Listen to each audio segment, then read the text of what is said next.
You still didn't answer my question. She says nothing. We exit City Hall and are instantly greeted by a slew of faces. Oh, yeah, Micah! Oh, sweet. They got the whole crowd here.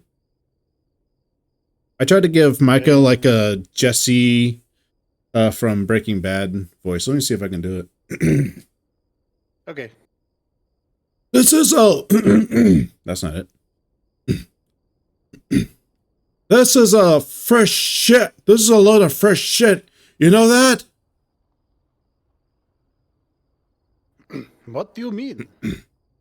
What do you mean? When you... I'm trying not to be racist here. Just do just do George Takai. You know, I don't remember what George Takei sounds like. You remember, he's the guy who goes, yeah, I oh know. Oh my. my. You want me to do kudzu? Because I don't think he's going to be... Nah, I can do it. What do you mean when you say we can't leave? Everyone seems to be gathered around the front entrance. The headlights from half a dozen cars lighting up as we exit. Most eyes are on Auntie. The air has a sort of smoky tinge to it, like someone's been cooking something. I wonder if it's from the fire I saw earlier. Y'all came here because you wanted answers. Now you're gonna listen to them or not? Now, are you gonna listen to them or not? I recognize most of the people in the crowd. Jaundice, Duke, Kutsu, Micah, Heather, Mark, and shit, about a dozen more. Some of them look downright terrified. Others, like Micah, the klepto shithead from Tetanus Alley, just looks pissed, agitated by whatever the hell Auntie is saying.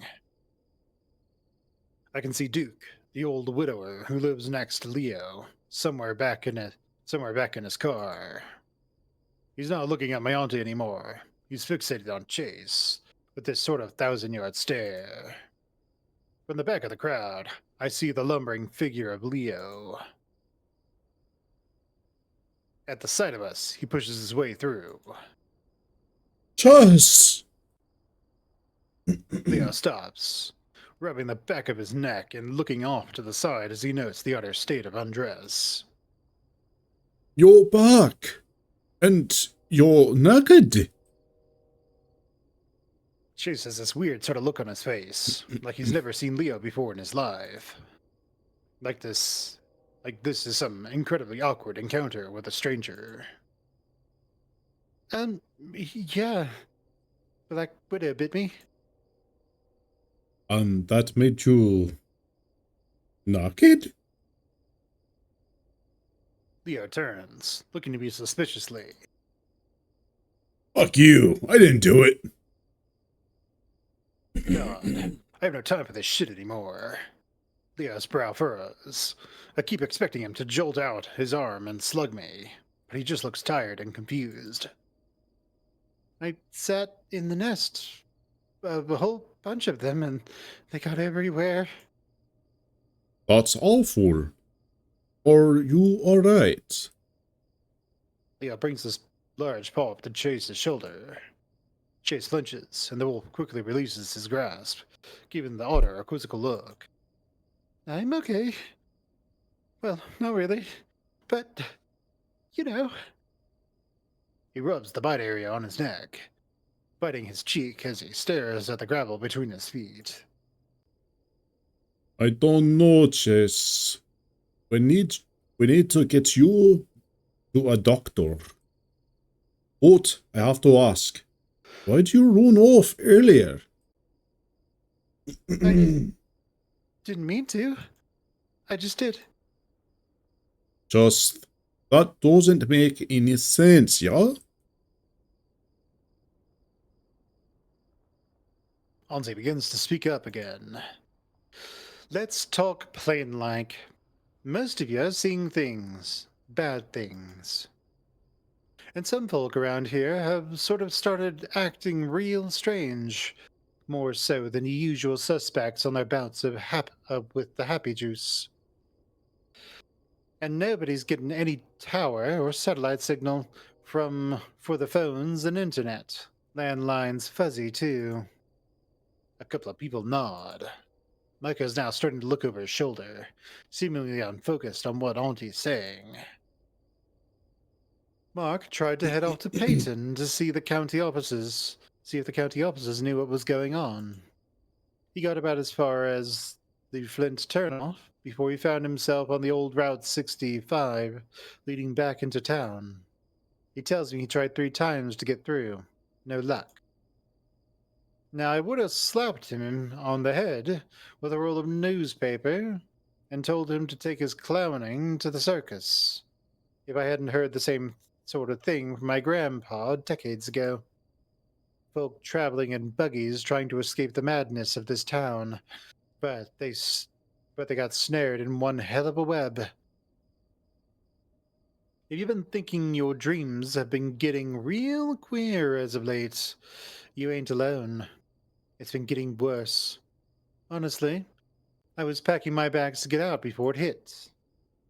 I wasn't ready to leave. I remember telling Auntie I wanted to stay for Carl's interview, but I wanted to also see if I could get to the bottom of this shit with TJ too.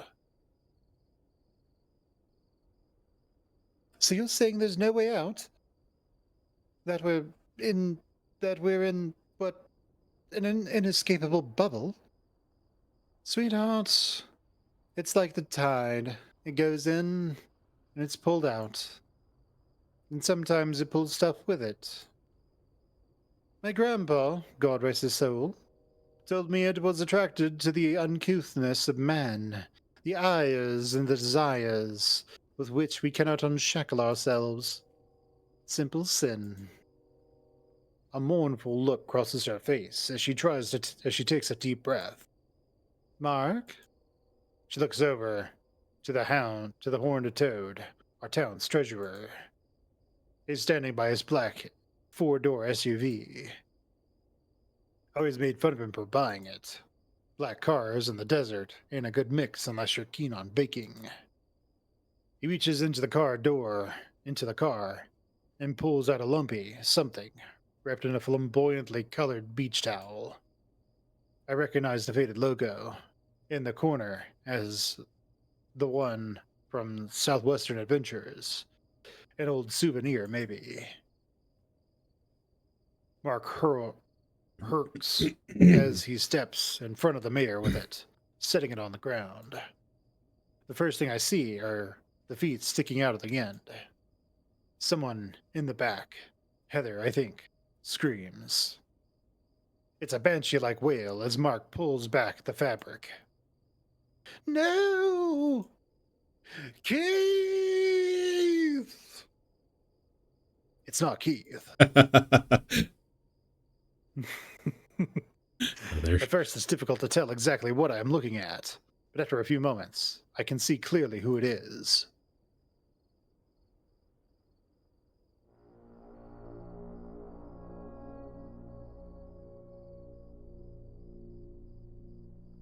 Well, there's the thumbnail. Salem. That's Salem.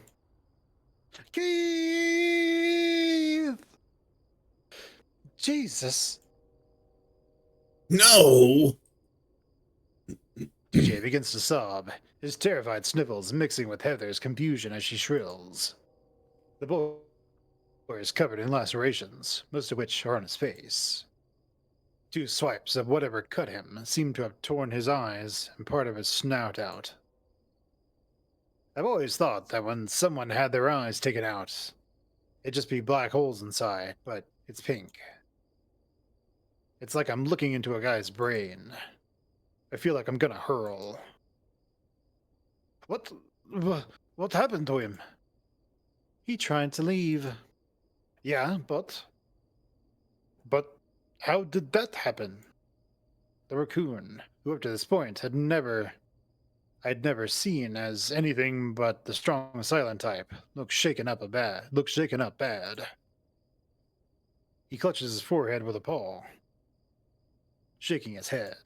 Gods, for a second he looked like You look like somebody else. I barely know Salem. He's a recent move-in who originally squatted on vacant land in an RV until the landowner started making him pay to live there.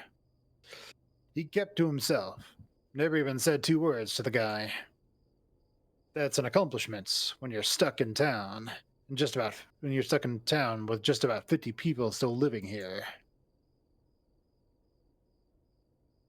Mark tells me that the third time he tried to leave, he saw him just laying there on the side of the road next to his RV. Dead as a doorknob. So to answer your questions, Coon Boy, I don't know. These things always end, but there's no clear definition on when or how. I advise, as I do in all trying times, to turn to the higher powers, pray, repent as you may.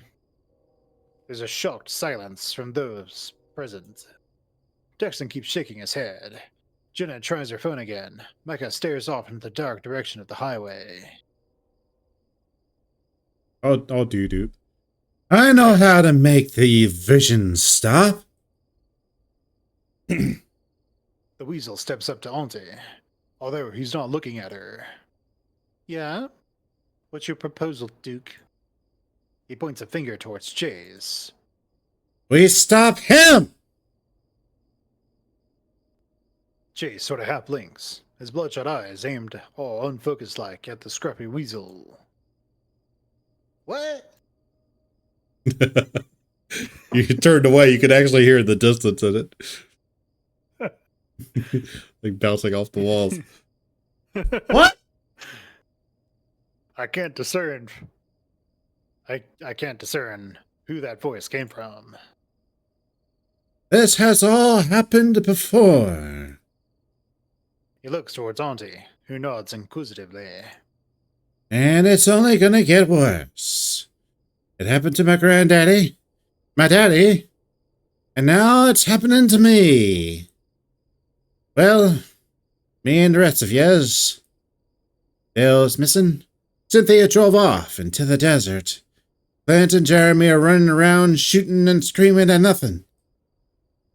Thing is, we've all got something after us. Something bad. Won't let you leave when it starts. What's after you?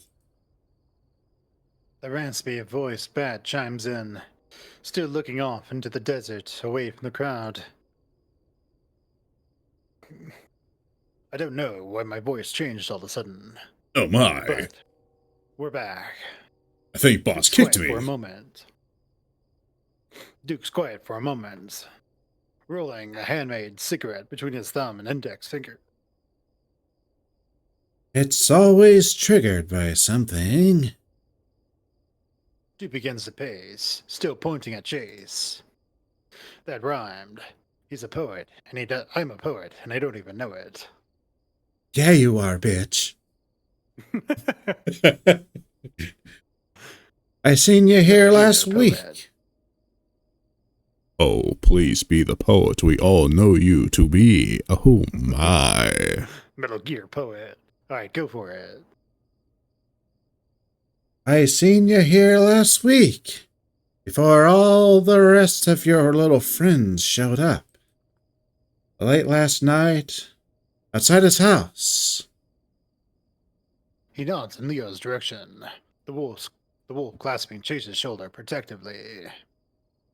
Just standing there. For hours and hours. I didn't even need to be asleep to see ya. That last line rings strange. Duke saying it as if it makes perfect sense. Chase's gaze shifts to his feet, his legs beginning to tremble. Hey, I know it's a great big revelation, but I've always had a liking to you. Yeah. Come here, boy. Yeah. Yeah. I have a bear friend who really likes people like you. Do you like being tied up? Do you like... Okay, I'll stop. What's your safe word? You like BDSM? I'm not saying you did it. BDSM. Huh? This is not BDSM. That's just kidnapping and torture. Not BDSM. I'm not saying you did it, or that you were wanting this all to happen. He steps over Salem's body, approaching the otter. I'm just saying, it's just that you gotta know something.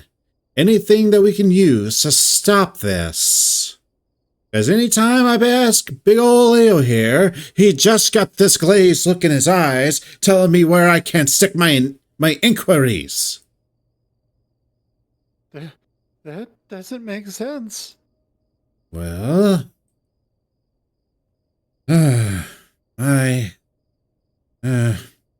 someone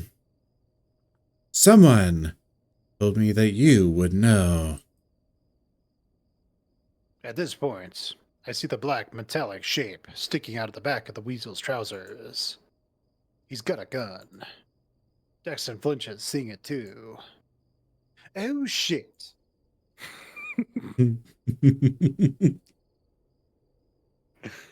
He mutters, and I can feel Carl's step closer against me.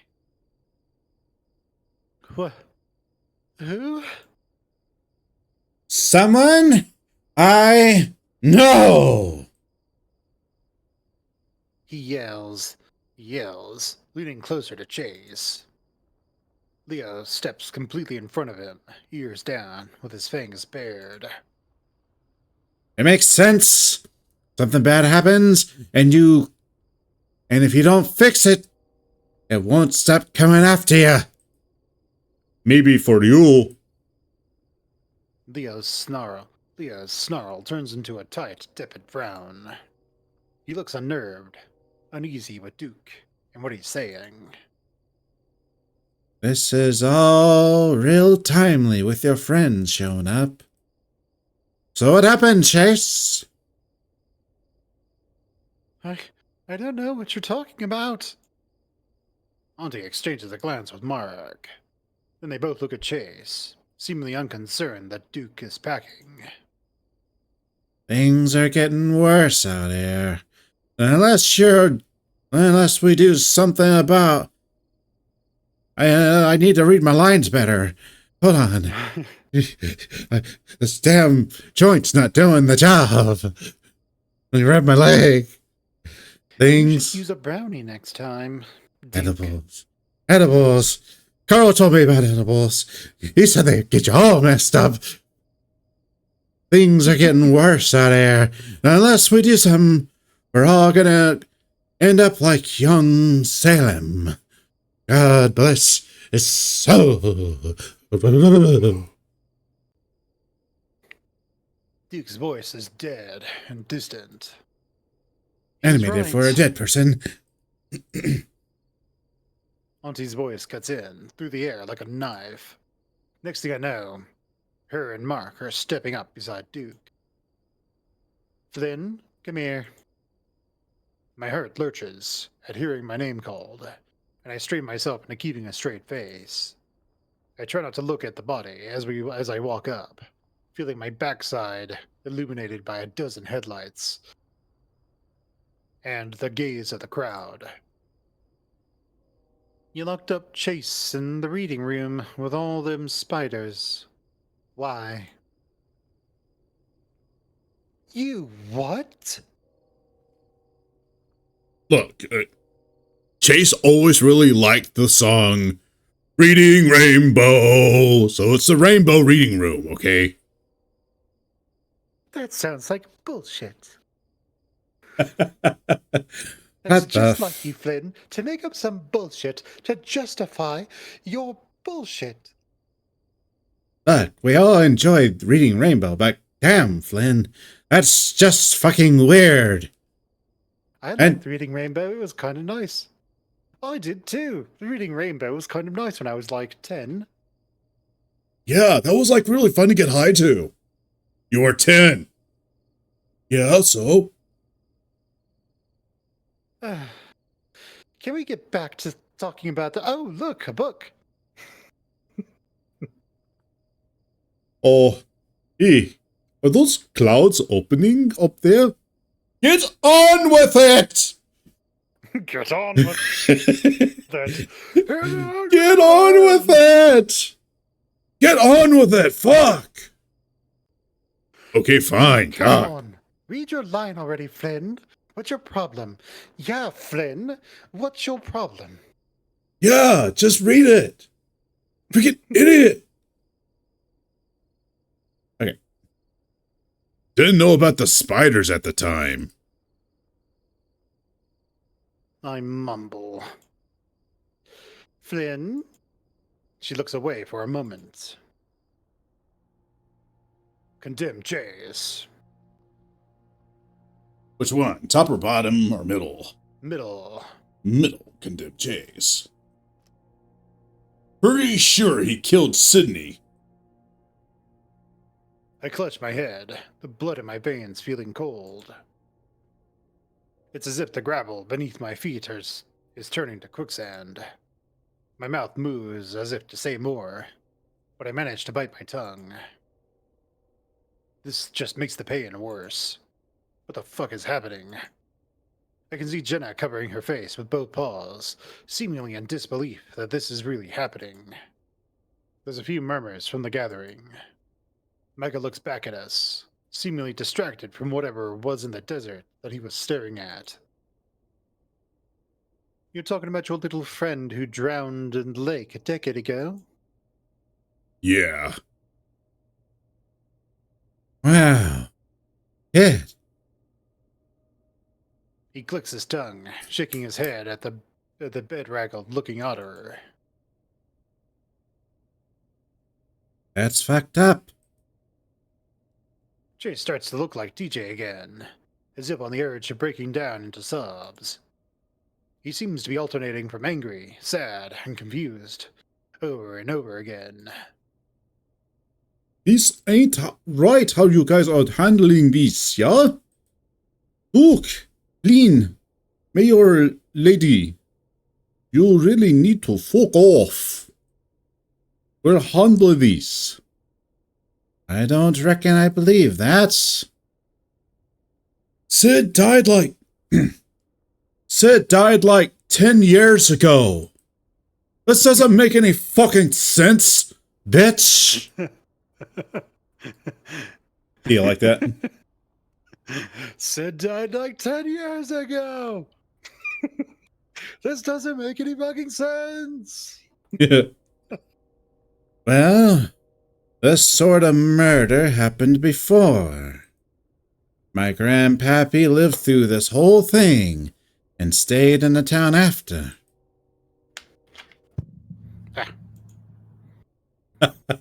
Yeah, that's right. It happened weeks after the body was found. Auntie rubs her thumb through her floral scarf, staring into the headlights of one of the old Jeeps. The one in the mine. The one in the mines. The air got all electric and fuzzy. Folk went out of their heads. She never talked about any of this before. How do you know that? Brett gabbed about it a lot when you were a young'un, even before you were born. Dad. Right The there. old superstition was part of his justification for making a library and book reading and booking it. Well, that and the other reason. I tried to ignore the last comment, still focusing on the increasingly tense stare down between Leo, Chase, and Duke. I had heard Mom and Dad hated Echo, mainly the usual grumblings about godlessness. Any ailments they had were surely the fucking result of some latent sin. Point is... The ground beneath our feet is a tainted soil. Rotten, shaky loam. Duke interrupts, but Auntie doesn't seem to mind. She's just frowning now, looking to the crowd of people. Her scarf's come undone due to all the fidgeting, and all the old scars she has beneath are visible. Shattered scales replaced with pink flesh. It's more rotten in some places. You know the ones. My grandpappy thought that because they didn't catch the murderer, it planted some seeds in the bad dirt. But that ain't true. Duke rubs the scab along his forehead, squeezing his cigarette so hard that the ash starts pouring out the other side like toothpaste. They caught him, all right.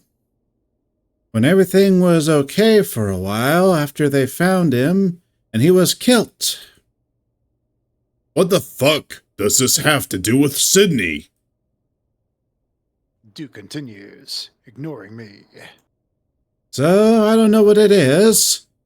If it's murder, or guilt, or not catching someone that did wrong. I shake my head.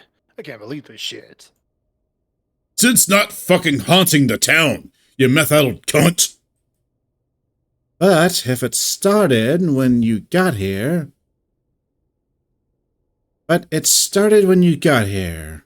So, you gotta forgive me for wondering if one of you did something bad. He was a fucking 9-year-old. And brought that guilt back to this poisoned land to grow the seeds again. Duke doesn't sound like himself at all. Not even his recently crazed self. Still, though I don't want to admit it, I start to have an idea what Dukes might be getting at. How this all fits into our history. And judging from the look in the gathered crowd's faces, the feeling appears mutual. There's murmured inquiries about what to do. Heather is still quietly sobbing, asking a group of people who ignore her why no one is helping Keith. Genevieve Sanders, a retired mail carrier from Peyton, mentioned something about a lynching. Jenna's arms are crossed. Her expression this sort of furrowed, indignant stare that slowly falters to upset confusion. DJ's next to her, one paw on her arm. I can barely hear him, but he keeps saying he's sorry over and over. Leo begins to tug at Chase, pulling him back in the direction of the van. The two begin to hurriedly walk before Auntie speaks up. Stop. I always had this nagging desire, this idea of getting justice for what happened. Sid deserved as much, but now I can't say I'm feeling any catharsis or joy. Just this hollow rumbling from my insides that this ain't right. This can't be how we fix shit. Carl has his head down now, the ram acting small despite his burly proportions. I just want to move beside him, tuck him under my arm, and fuck off, far away from here. Get back over here. Leo shakes his head. We're not sticking around your shitty speeches. We're leaving. This needs a doctor. Come on, guys. He makes a beckoning motion towards us.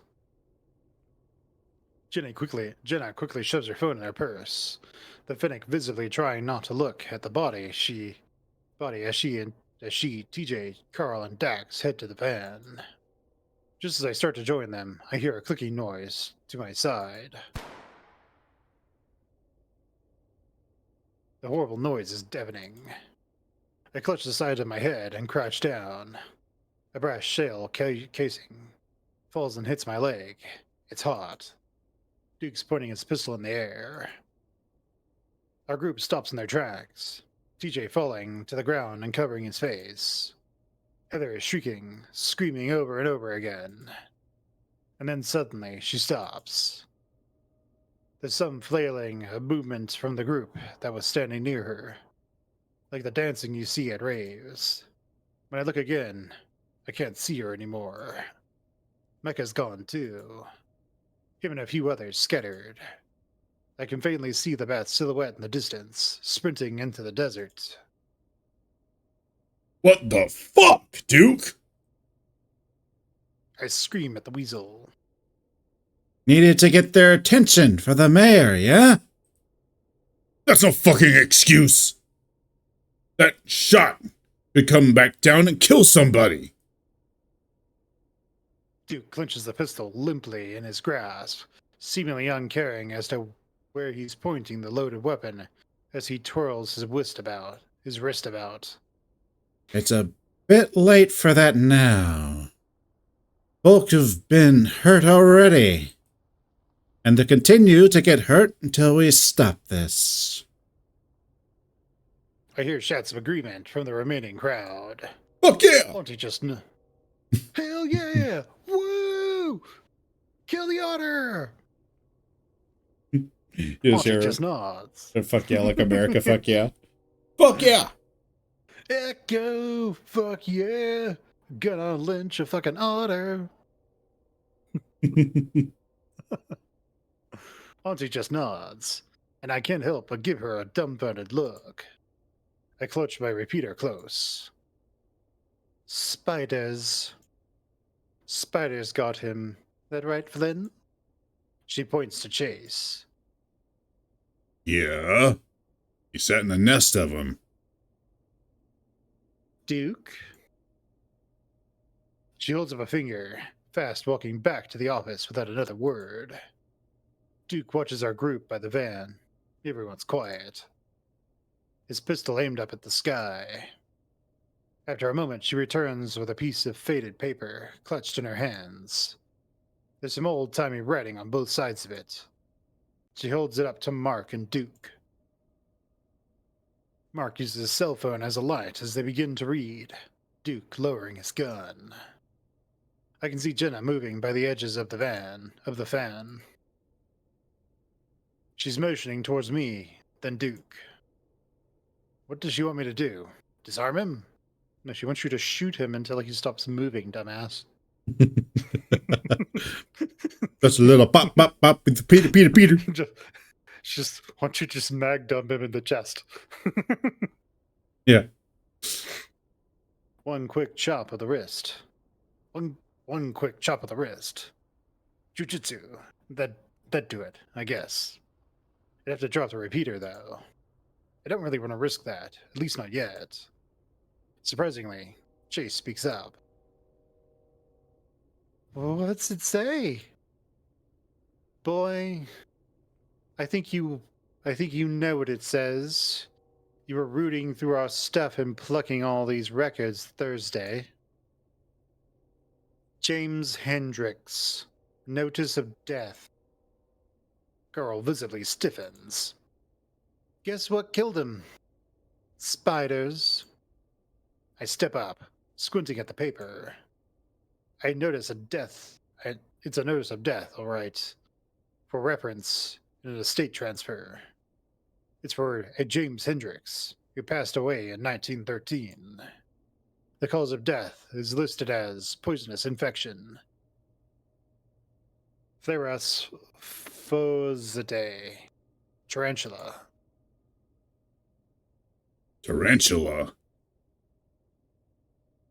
Chase shifts uncomfortably. Chase's ass got planted on some black widows. And what does Carl's old great whatever have to do with this? James Hendricks. The first was a notorious sodomite like Chase. I sigh. What?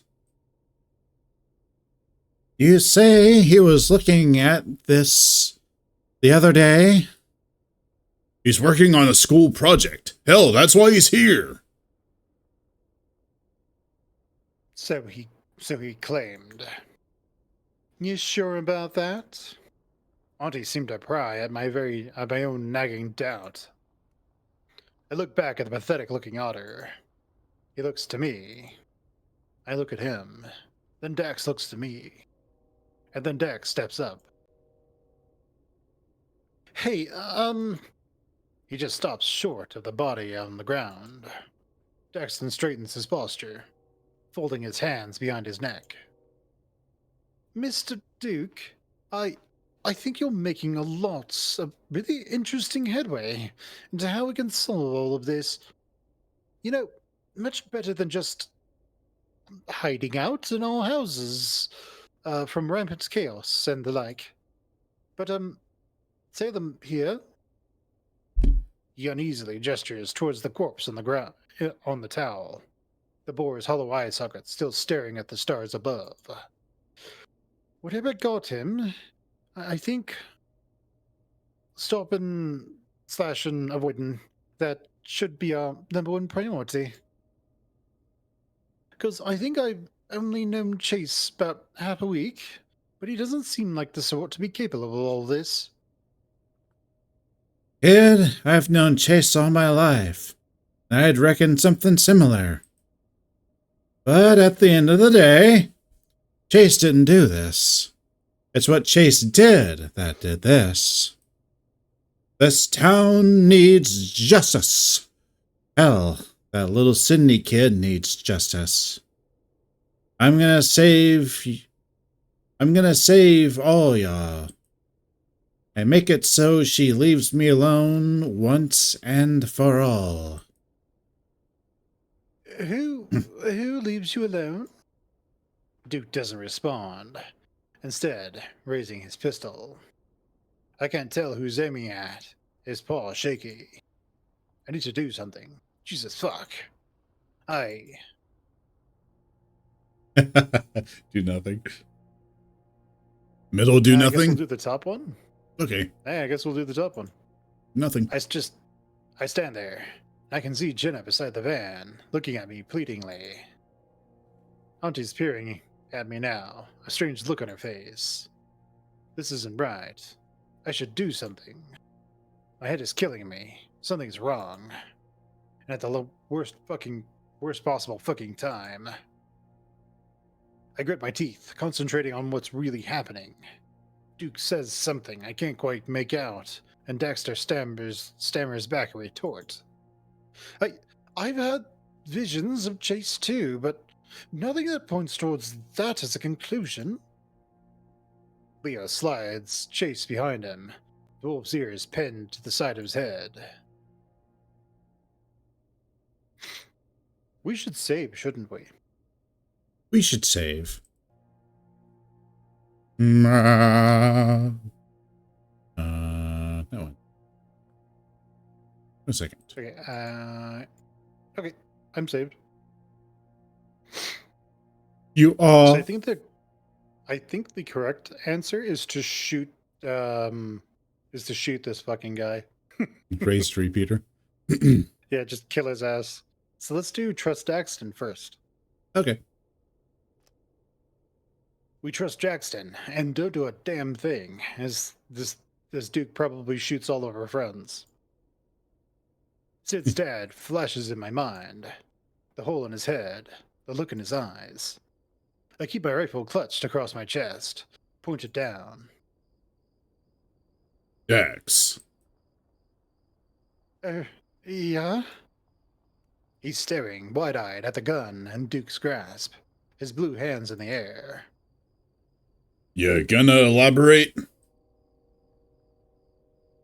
Oh, yeah, hi? Dax does a sort of awkward wave before slowly lowering his hands. Jesus Christ. I'm sorry. I don't think this is right. Perhaps we can perceive the guilts of others at times in these sort of waking visions. You mentioned to see her. I don't presume to be knowing who her is, but it also sounds like you've got some baggage too. You're testing me something, Ferris. Move, kid. Dexton flinches, and I gingerly take a few steps back, a few steps closer to the weasel. We needn't put all that out in the open with the details. I'm just saying to assume that this is all caused by Chase here is perhaps overstating Chase's importance. And killing somebody, or even just letting them die, might just be fueling the madness at hand. In my dreams, the ones with Chase in them, nothing's pointing towards some deep, otherworldly call that he needs to perish. Even you, Miss Mayor, you can see the logic in that. Auntie stands with her hands on her hips, lips pursed.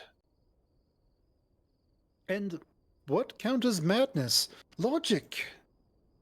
Dexton smiles uneasily. Nuts. Shoot 'em both! Someone in the crowd yells. I step over and smack Duke's wrist, the gun falling to the gravel beneath. You're dumbing us, kid, and your friend's gonna get away with murder. I scoff. The fuck you will. Now shut up. We're leaving. Dexton blinks, letting out a relieved sigh. Thanks, Flynn. I grunt in response. Auntie moves over beside me, resting her hand on my shoulder. Flynn, you can't make this decision for everyone. There's something wrong with you, and then she punches me as hard as she can and knocks my ass out. The end. Everyone, when I wake up, everyone's dead. And that thing standing over me, drooling on top of my head. No, fuck. I can't believe you entertained this fucking meth head's proposal. I used to think you were a good person, you know? But fuck that. Which trials it is. I spit on the ground. Auntie lowers her hand and begins to fidget with her scarf, her gaze shifting downcast. Used to think us Moors were immune to all this sordid business. But I don't think you are. Not anymore. Be careful, Flynn. She turns, walking back towards Mark, who is busy rewrapping Salem's body and bringing him inside. It's rare to see her look so uneasy, trying to run a shit down the kicko. You get a thick skin for shit crumbling around you, but nothing like this. Leo quickly helps Chase into the van, and the rest of the gang follows. So we accidentally got the good ending? I think so. Oh, did you see that? Yeah, there's like something red flashing in there. Yeah. Should this be a good place to call it? I'm gonna say after that one. You want to do the other one? Yeah, you know what?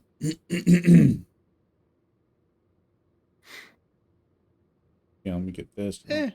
Let's just go through this entire route, and then we can go back to the other one. How's that? That sounds better. Did you want to continue on tonight? Full route. No, I think this is okay for Okay. This would be a good place to call it. Indeed. Oh my. Oh my. Alright, everyone. I will see you all later. Bye, guys. Bye, everyone.